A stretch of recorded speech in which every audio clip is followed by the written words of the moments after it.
Merci. On va passer directement à un temps d'échange. Donc, Claude Servati, vous pouvez venir ici. Puis, vous avez le micro. Oui, oui. Je le garde. Oui, donc vous gardez le micro. Donc, soit vous avez directement des questions, soit je lance le débat. Donc, oui, Merci beaucoup à tous les deux. J'ai une question pour le professeur Servati et trois pour vous, mais je vais les poser très vite. Enfin, très vite. Je ne vais pas monopoliser la parole, c'est ça que je dis. Ma question pour vous, sans surprise, porte sur le tout dernier point, qui est le rôle de l'analogie avec le précédent nucléaire dans les discours sur la régulation de l'intelligence artificielle. Est-ce qu'il est exact qu'on dit ça va être plus difficile de réguler ces technologies-là que ce que ça a été de réguler les arsenaux nucléaires, ce qui suggère que le précédent nucléaire est présenté comme un succès. Et si c'est ça, c'est extrêmement intéressant en termes de comment on pense le succès. Voilà, ça c'était ma question, merci beaucoup. Pour vous, professeur Ruffini, une question de Béotien sur l'étendue disciplinaire de ce qu'on appelle diplomatie scientifique. Est-ce qu'il y a une place pour les sciences sociales dans la diplomatie scientifique ou est-ce que c'est simplement des plans de sciences dures et des sciences appliquées? Et une question chronologique. Est-ce que parce que vous nous avez fait une généalogie de ce discours et de ce paradigme de la diplomatie scientifique, est-ce que la montée de la diplomatie scientifique comme discours coïncide avec la difficulté du financement public de la science? Est-ce qu'il y a eu un lien entre les deux? Et le troisième élément, alors là, encore une fois, j'ai un biais nucléaire très probablement, parce que je pense à des collègues de Princeton qui ont communiqué le discours de l'hiver nucléaire à Gorbatchev dans les années 80. Est-ce que une des utilités de la diplomatie scientifique, en plus de celle que vous avez explorée et testée, ça ne pourrait pas juste être de dire on va aller communiquer avec des endroits d'altérité radicale juste pour limiter la déshumanisation, juste pour pouvoir dire finalement les soviétiques c'est aussi des savants. Parce que ça c'est un des éléments qu'on connaît sur comment est-ce qu'on fait pour ne pas faciliter l'usage de la force, c'est en se rendant compte que l'autre n'est pas juste infiniment exterminable, il est aussi l'un des nôtres. Et donc, est-ce que la diplomatie scientifique, ce n'est pas juste un moyen de dire l'altérité radicale, c'est aussi des humains et c'est aussi des chercheurs?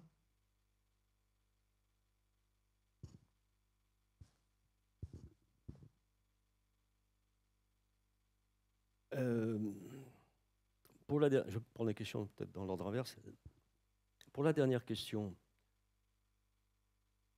je pense que vous avez raison. Je pense que c'est implicitement inclus dans cette idée que les relations scientifiques entre pays, entre communautés scientifiques de pays différents, que ces relations scientifiques sont humainement enrichissantes. Ce qu'elles sont, c'est évident.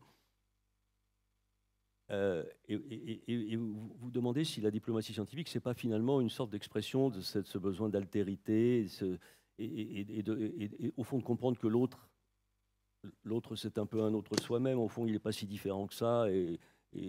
Bon. Alors ça, cette idée-là, je ne l'ai jamais vue exprimée dans la littérature, sur les écrits sur la diplomatie scientifique. Mais je pense qu'on peut la rattacher justement à la version positive, enfin peut-être un peu trop idéalisée. Hein. Parce que dans ce que vous dites, il n'y a pas de connexion du tout avec les intérêts nationaux, avec la chose politique.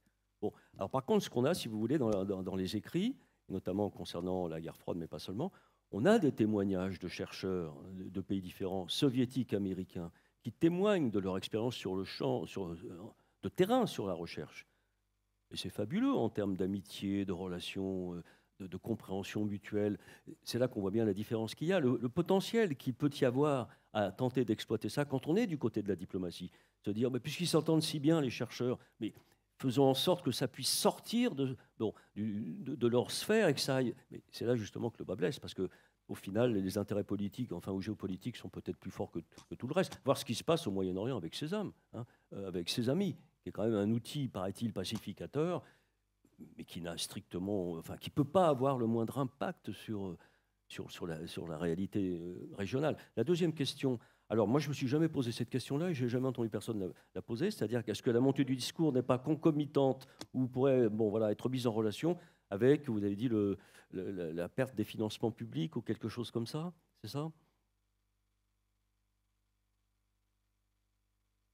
Ben, je ne peux pas vous répondre, je ne sais pas. Je note la question. C'est toujours l'intérêt de faire ce genre de présentation. On repart toujours avec des choses qu'on n'avait pas vues. Voilà. Donc, je vais repartir avec cette question. Je n'avais pas tout à fait fini. Alors, il y avait une première question, puis après, il y a la vôtre. Hein. Bon. La première question, c'était sur les aspects disciplinaires. Alors, peut-être deux niveaux de réponse. Le premier niveau, c'est de dire, dans les pratiques de la diplomatie scientifique, oui, ça n'est pas que des sciences dures. Hein. Ça inclut les sciences sociales. Même si le discours a été porté au départ principalement par des scientifiques des sciences dures. Bon, voir ce qui se passe, par exemple, avec les rapports du GIEC. On sait très bien qu'il y a des aspects scientifiques, bien sûr, mais il y a les aspects économiques, les retombées sociales, enfin, toutes ces choses-là. Donc, toutes les sciences sociales sont mobilisées dans les pratiques en question. Et deuxième niveau de réponse, au niveau des chercheurs là-dessus, ce n'est pas une discipline académique, évidemment, mais c'est surtout une discipline dans laquelle les gens qui font des recherches viennent des sciences sociales, sciences politiques, histoire, sociologie des sciences. Oui, la réponse est clairement oui.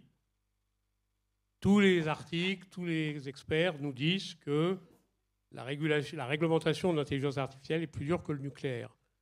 C'est un moment Oppenheimer, nous disent à peu près tous les experts. Vous voyez à quoi je fais allusion, bien sûr. L'avenir de l'intelligence artificielle est incertain et complexe, posant de grandes opportunités, mais aussi des risques pour la société et l'économie. Vous aurez peut-être reconnu le langage panglossien de l'OCDE. Donc, voilà à peu près l'état d'esprit général, hein, qui n'est pas le mien. Alors, deuxièmement, est-ce qu'on parle de réglementation nationale ou internationale? C'est-à-dire qu'il y a, dans chaque pays, je pense aux États-Unis en particulier, mais pas seulement, une inquiétude sur le caractère incontrôlé des développements militaires de l'intelligence artificielle, y compris pour son pays et éventuellement pour déclencher un cataclysme mondial qu'on ne veut pas, évidemment, quand on est américain, surtout militaire.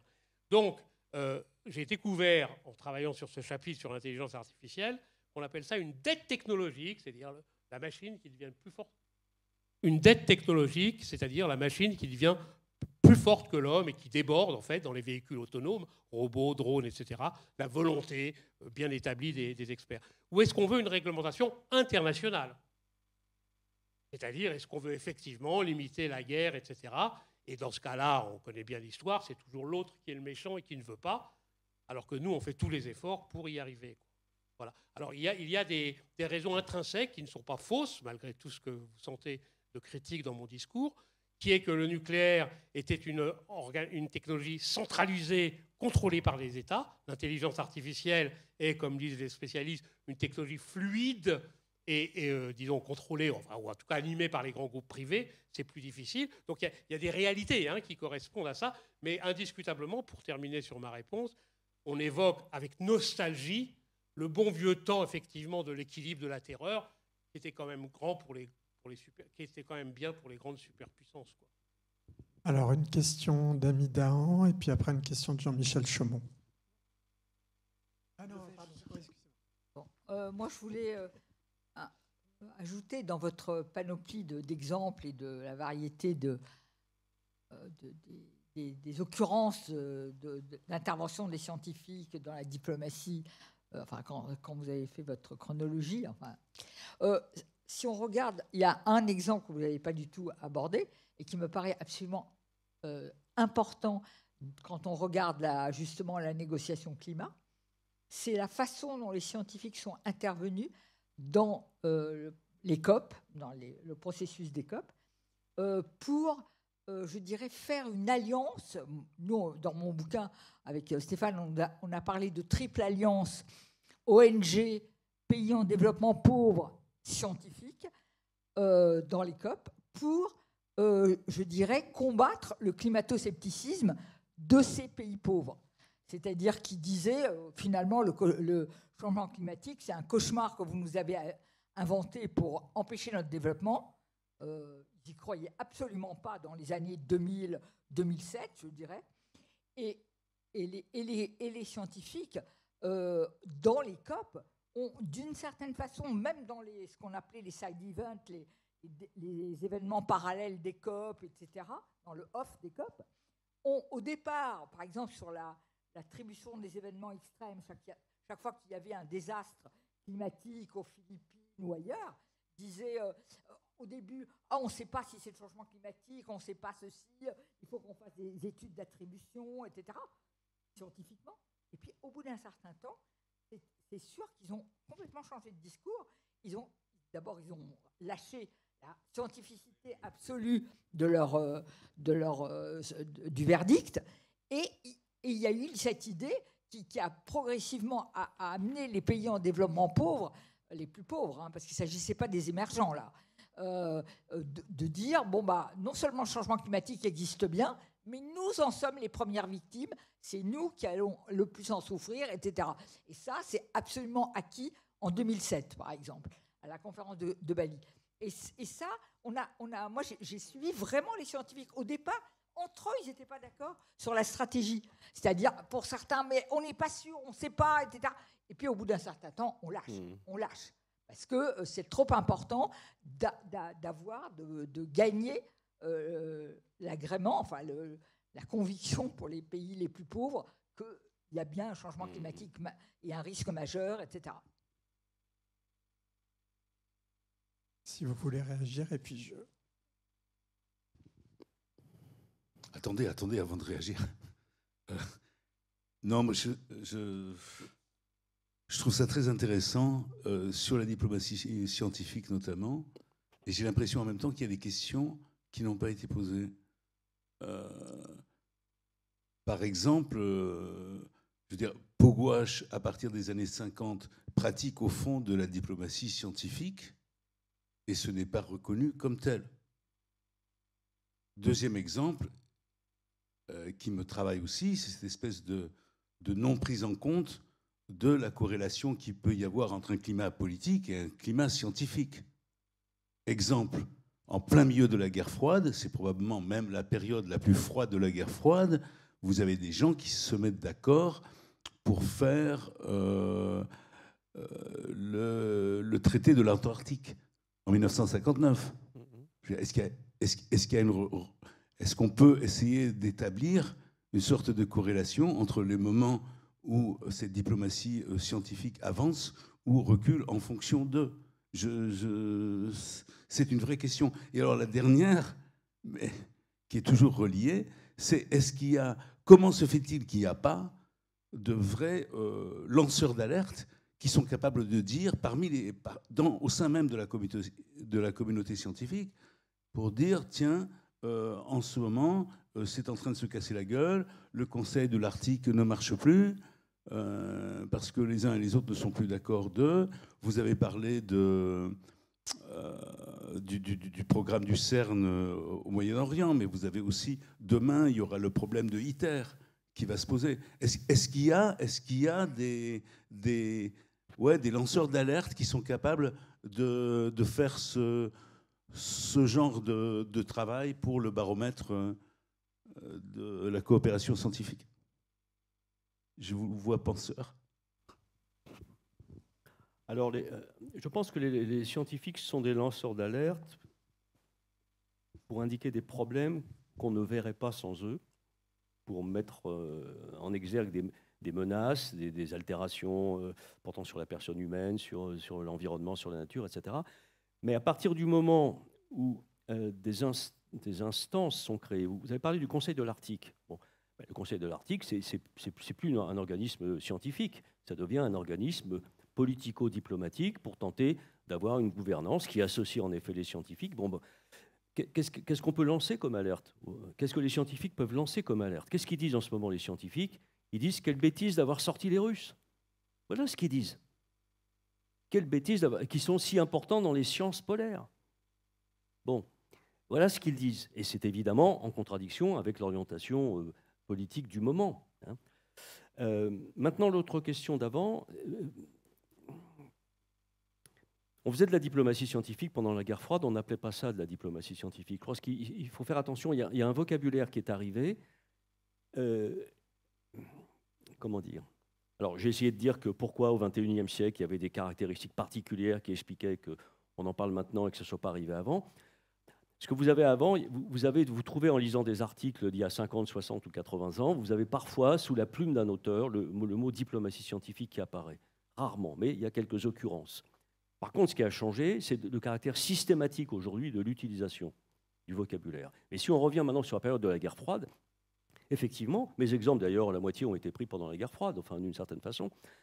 Vous dites on n'en parlait pas, mais non, on n'en parlait pas, mais quand même il y avait des situations, soit où on voyait que la coopération scientifique pouvait apporter quelque chose aux relations politiques, soit qu'on pensait que ça allait le faire et que ça ne le faisait pas tant que ça. Maintenant, dernier mot si je peux me permettre, en effet, l'Antarctique, alors ça c'est un cas très particulier, en effet, j'en ai pas parlé, j'ai plutôt mis l'accent sur la relation bilatérale entre pays et j'ai laissé de côté ce genre de situation. L'Antarctique, c'est clairement une victoire de la science sur la diplomatie, si on peut dire que l'un doit gagner par rapport à l'autre. Enfin, je dirais plutôt, c'est une réussite de la communauté scientifique internationale d'avoir réussi à imposer un mode de gouvernance de l'Antarctique qui fasse passer les droits et les intérêts de la science et donc de l'humanité en général avant les revendications territoriales des États sur ce continent. Donc ça, c'est à mettre à l'actif. Enfin, sur ce point, il faut quand même signaler que ce succès est principalement lié au fait que les deux principales superpuissances n'étaient pas concernées par les revendications territoriales en Antarctique. Je pense que ça a beaucoup aidé. Vous auriez eu un secteur américain et un secteur soviétique, je pense que ça ne serait pas passé. Est-ce qu'il y a d'autres questions ? Sinon, on a parlé des moyens de contraindre les recherches scientifiques vis-à-vis, grâce ou avec les financements, avec les lois, les législations nationales, internationales, et puis il y a aussi l'autocensure qui peut jouer. Est-ce que on voit ces choses-là clairement, ou est-ce que ça reste du domaine non quantifié, où on se dit que peut-être les gens hésitent à coopérer entre des pays parce que ça ne se fait pas, il n'y a pas les réseaux, il ne faut pas trop le faire, quoi. On voit bien l'impact des lois, l'impact des financements, mais l'impact qui est du ressort du psychologique, du culturel, de l'autocensure, est-ce qu'il est étudié, caractérisé ou pas du tout ?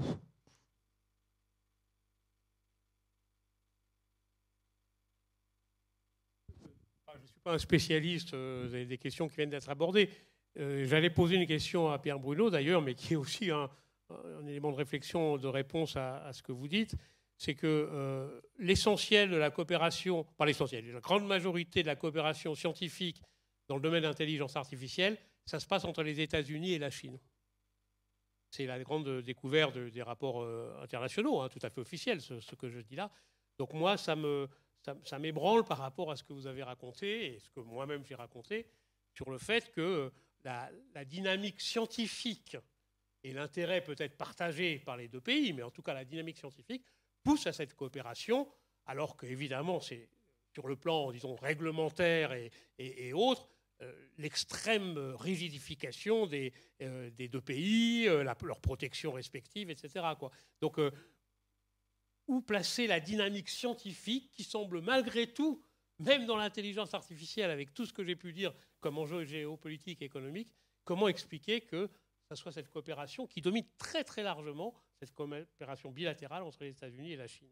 Je ne sais pas si c'est la diplomatie scientifique ou pas, hein, c'est pas mon cadre d'analyse, c'est une réflexion sur la relation entre dynamique de coopération scientifique per se, si vous voulez, et ce que vous avez analysé comme diplomatie. Ce que je peux dire peut-être pour compléter, c'est que il y a de la part des diplomates, du ministère des Affaires étrangères, pas simplement dans notre pays mais partout, il y a une volonté de privilégier certaines orientations géographiques de la coopération plutôt que d'autres, en relation avec les intérêts géopolitiques ou les intérêts de politique étrangère. Et donc, le problème, c'est d'arriver à une harmonisation. Pour être très schématique, on va dire ceci. On va dire que dans un pays quelconque, la France en particulier, vous avez deux ministères. Un ministère de la Recherche, qui va être en charge principalement d'élaborer, enfin de proposer la politique de recherche et de la mettre en œuvre. Et puis, le ministère des Affaires étrangères, qui est en charge des intérêts dans le monde du pays. Et il faut harmoniser les deux. Ça veut dire quoi? Eh bien, ça veut dire que du côté du ministère des Affaires étrangères, il va y avoir une validation ou un interdit ou un coup de frein éventuellement donné à certaines coopérations avec certains pays au nom d'intérêts qui sont des intérêts nationaux de politique étrangère, voire de sécurité, ou il peut y avoir une stimulation au contraire dans d'autres directions. Donc il faut essayer de combiner les deux. Mais on a beaucoup d'exemples de ça. Moi je me rappelle, enfin, pensons à l'élargissement de la communauté européenne. Enfin, quand le mur de Berlin tombe, 89, etc. Bon, tout de suite vous avez tout un ensemble de pays de l'Est européen qui font savoir qu'ils voilà, ils voudront bien rejoindre l'Europe. Qu'est-ce qu'on fait en Europe? Qu'est-ce que fait l'Europe? Tout de suite, on élargit les programmes de recherche. On les ouvre à la République tchèque, enfin à la Tchécoslovaquie à l'époque, à la Pologne, on les ouvre à d'autres pays, des programmes de recherche. Moi, je me rappelle très bien, j'étais jeune assistant à cette époque-là, je me suis un peu occupé de ces questions-là. Les collègues, pour avoir des financements, ils cherchaient. Tu n'aurais pas un Roumain dans tes contacts pour déposer un projet? Tu n'aurais pas un Polonais dans tes contacts? Parce que personne n'avait de Roumain ou de Polonais dans ses contacts à cette époque-là. Eh bien, ça, c'est une orientation de politique étrangère, qui n'est pas une orientation scientifique. Spontanément, les chercheurs occidentaux n'allaient pas aller chercher des chercheurs dans l'Est de l'Europe. Mais l'incitation politique les a conduits à le faire, en partie, bon, pour avoir des financements. Et c'est ça le croisement qu'il y a entre les intérêts scientifiques et les intérêts diplomatiques. Et les intérêts diplomatiques peuvent commander de privilégier des relations scientifiques avec dans certains axes plutôt que dans d'autres axes. Merci. S'il n'y a pas d'autres questions, pour respecter aussi le timing, on va faire une petite pause et on reprendra à 16h. Donc une petite pause café.